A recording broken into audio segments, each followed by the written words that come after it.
Okay, so before I start this video, I want to give you guys a disclaimer. Okay, I'm not qualified in any way to be talking in an expertly manner about depression. I am not a scholar, I am not a psychologist, I am not a psychiatrist or whatever. I'm going to be talking about me and my experiences with depression. Don't take this as life advice or anything like that. Don't take this as professional advice.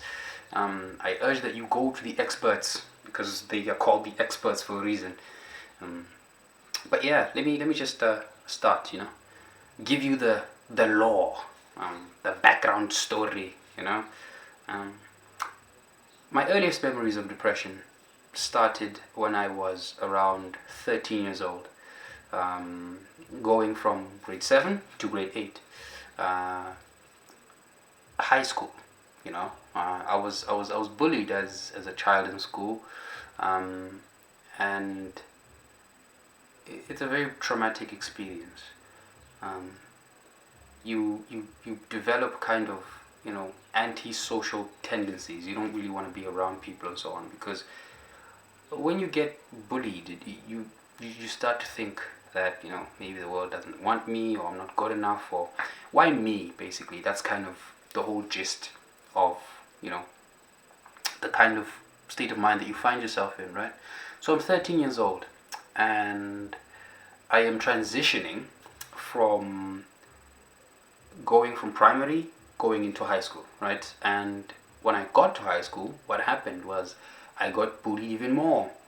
And I remember that was the first ever time I actually experienced depression, because it was a totally new environment, a totally new school. I had no friends. It was difficult, and basically having to adjust to going from a private school, an environment where basically you're protected, right, to an environment where you have significantly less protection under the constitution of the school, the law. The teachers are less vigilant in general, such is the horrible state of our public school education system. It was bad, and I got bullied, and I remember basically just never wanting to go to school. And that changed me, man. That changed me like a lot. I became a very antisocial person, and I would say that remnants of that, little bits and pieces of that particular experience, still remain with me to this day, and I can't explain it. I can't explain it in enough detail, unfortunately, but it's bad, right? I remember that was the first ever time I felt depression. This deep sense of hatred, not just for the world, but for yourself. And at the same time, it's kind of a kind of pessimism that why should you even bother, trying to live on? Why should I even go to school? Why should I even study? I mean, I remember that I almost failed that year. I almost failed my grade 8 year, back in 2011. And it's not because I was bad in school or anything. I've always been, an okay student. A lot of times I became an A student. But I almost failed that year because I remember I was absent for like 30 to 40% of the whole school year, simply because I didn't want to go to the school, out of fear, out of hatred for the school, basically, out of the fact that it was all too much. The whole change, it was a disaster, right? And what happened, however, was that I started to meet friends. I started to make friends, and funny enough, I made friends right at the end of the school year, which means that for that whole year, I never really had friends. It's crazy when you actually think about it. A year is a very long time. A year is a very long time. I still had friends at home. My home life was okay. But my school life was just bad. It was just a disaster, right? But I started making friends, and that's kind of when it went away. And I remember I cruised through my grade 9, I cruised through my grade 10 years, I cruised through my grade 11, and then basically the final year, my matric year, it came back again. Um, I remember I was really good at, you know, schoolwork basically in general, but I will never, I would say, forgive myself for the fact that it happened when it happened. You know, I started becoming depressed again, um, and though I know it's not my fault, it's a kind of feeling that makes you hate yourself. You know, the fact that, for example, I never really studied for my final exams. I passed really well. I passed really well, but I never really studied for my final exams because I don't even know why. Um, there was no motivation, there was no desire, there was no sense of purpose, there was no sense of meaning, there was no goals, no ultimate need or wanting, yearning for success or anything. Um, and I remember I passed, but I passed with, like, for someone of my expectations, I passed with very, very bad marks for someone of my expectations. Um, but yeah, I passed, and then I went on to university. And I remember, like I said, my depression started right around, let's say, the middle of the final year in high school, matric.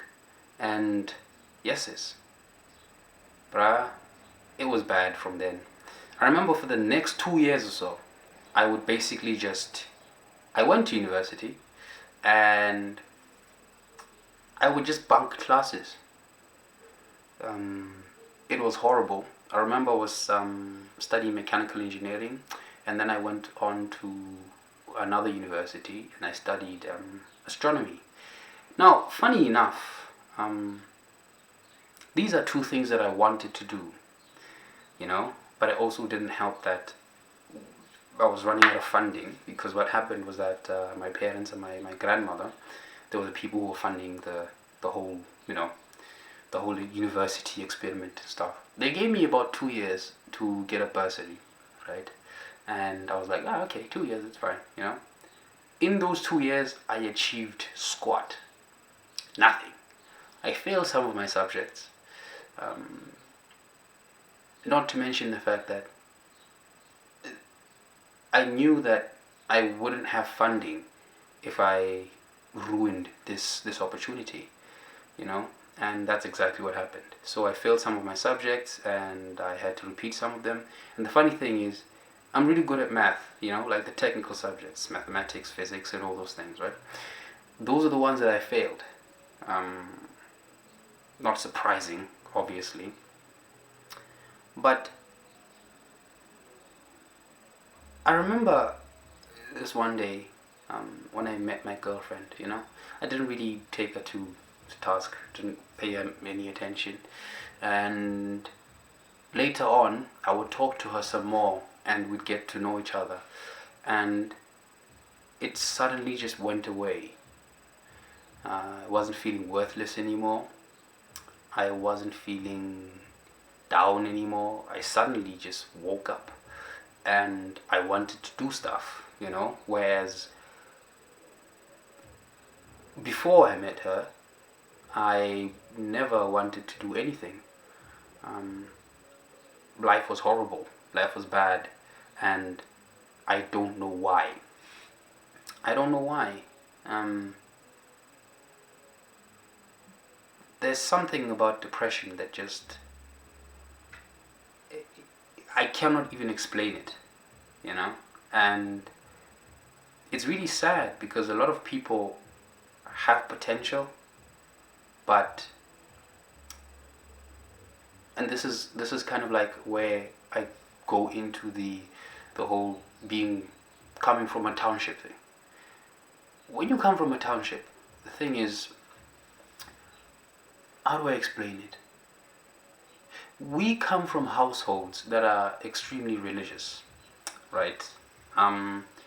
We come from households that are extremely superstitious, extremely traditional, and all those things. If you're failing, or if you're not having a good time, or if you're feeling unsettled, or if you're depressed, or if you're not okay mentally, or whatever, it's never that it's your environment. It's never that it's too much, like the sudden change in environment. And for example, a lot of kids commit suicide because the workload at varsity is tremendous compared to the workload at high school. They a lot of children aren't lucky enough to have parents who are understanding in that regard, in the sense that you cannot take your child to church to pray. I'm sorry, but you can't. You can't do that. It doesn't work when it comes to things like depression, because guess what? It's not flipping evil spirits that have inhabited your child's body. Okay? I'm sorry to tell you this, but it just isn't. And unfortunately, I was subjected to the exact same treatments. Now, do I acknowledge that it all came from a place of goodness from my parents? Yes. It did. It came from a place of goodness and so on. But it says something about the fact that, when someone is convinced that they're helping you, while they're doing even more damage, for example, right? Because, first of all, I don't believe in superstition. I'm not religious. In fact, I'm an atheist. And a lot of these things are just, I don't care, It's all about a placebo. You go there, you get blessed, or you get prayed for and stuff, and you come out feeling really good. But it never really did anything. You felt good in the moment, because that's kind of like how prayer works, It's positive reinforcement, You're supposed to come out there empowered and to feel like, oh shit, I'm the man now, I got this. And sometimes I envy the religious. I envy people who believe in that stuff, because when you really believe in that kind of stuff, it can actually change your life. You can, theoretically anyway, for that particular moment, come out of your depression. But unfortunately, I'm not really a big fan of lying to myself. I'm not a big fan of lying to myself. That's why I've been an atheist for as long as I can remember, since I was a child. I've never really believed in any gods and so on. So when you're me, a child that comes from basically a religious family that thinks that God is, everything is in God's hands and stuff like that, and there's evil spirits and demons inhabiting your body and stuff like that, what tends to happen is that it makes your experience worse. And you being you, knowing that this is not gonna help, right? But at the same time, you're an atheist, obviously, but you can't come out, right? Because what tends to happen is that when you come out as an atheist, you're inviting trouble. You should probably come out as an atheist if you're working for yourself. That's my advice to you. But either way, it was bad. It was really bad. And I will actually go as far as saying that,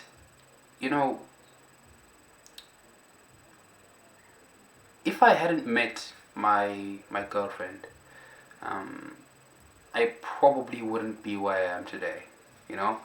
What happened was I had no sense of meaning. I saw no point in a lot of these things. And I met this one person, and what happened was she gave me something to protect, She gave me something to live for. Which is obviously a testament to how fantastic and understanding she is and so on, right? But for me, it was a transformative experience. If if I can say it like that. Now, I would recommend that you surround yourself with friends. I would recommend that you meet people. You know, I would recommend that you do the things that you love, do the things that you like. Go out and catch some fresh air. You know, you never know what might happen. You might meet someone you like. You might see something that changes your perspective on things. But unfortunately, I don't think there is any antidote for depression, which is what gets to me, I guess. And yeah, man, that's been my journey. To this day, I still deal with depression, but it's like episodes, you know. Yes, it's like episodes. It's not bad. In fact, it's something that I can actually deal with and acknowledge, instead of back then when I would just sleep for days when I'm supposed to be going to class. Literally, just sleep for days and didn't really care when I failed my subject and all that. Didn't really care. In fact, I'm actually willing to say that a lot of time I didn't even notice that I was failing. I just moved on through life for like 2 years, 2 whole years. But yeah, man. I know that someone who's watching this video who's going through more or less, the same emotions, and they feel depressed and all those things. What I can tell you is that don't lose hope. I know it's difficult, in your shoes, to not lose hope, because let's be honest with ourselves, it's not in your control. It's not in your control, and as much as I want to give you words of encouragement, I can only do so much. Don't lose hope. There is a way out. You probably haven't found it, but there probably is a way out, and never stop searching. But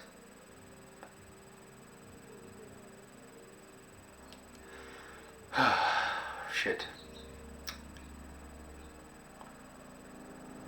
Never lose hope. Never lose hope. Always look for something. Always look for that light. Always look for that spark that can get you interested in being a normal human again. So, yeah. It's kind of all I have to say for now about depression in general, and that's kind of my journey. But we move on, and I'll see you guys in the other one. Peace.